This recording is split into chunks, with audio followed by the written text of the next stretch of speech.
Misting is unnecessary. So what you actually need is one of these, because spraying doesn't elevate the humidity for long enough for it to actually make any difference to the plant.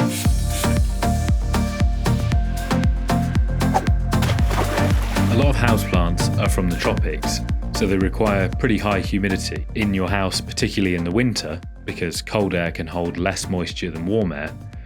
The humidity is really low for the plants.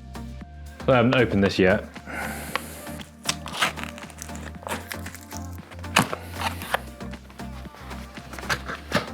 Comes with a filter.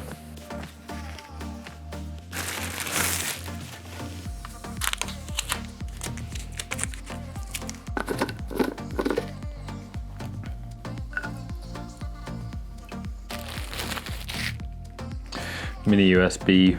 It's not very long, but you can get your own one.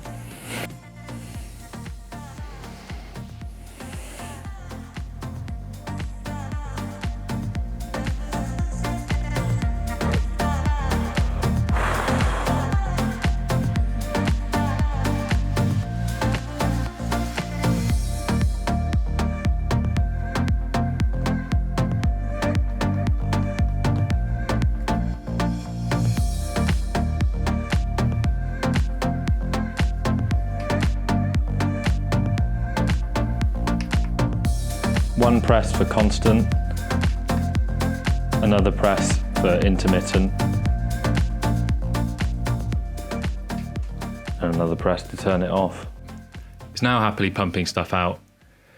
The only thing I'm going to look for is whether there's excessive condensation that it's causing. One of the side effects of your house being dry is it means that you don't get rotten timbers or damp plaster, cracked paint, and a whole other list of problems. So if you're going to use one, then just look out for that. I've had it on overnight and I've filled it up once. It does mean that it's fairly full on. You're going to be filling this thing up every day. But if you want to grow plants like Alocasia or Calatheas, you don't really have another option because they require over 40% humidity, which your house is pretty much never going to have, especially in the winter when you've got the heating on. And I was looking for my hygrometer that I've used in order to test whether walls and things are damp, because I thought that might be able to measure the humidity. Haven't been able to find it, so I can't really tell you how close the plants have to be to it in order to achieve the humidity you want. So these are actually intended to go by your bedside in order to improve your quality of sleep, because apparently in the winter when your house gets dry, it can affect your breathing.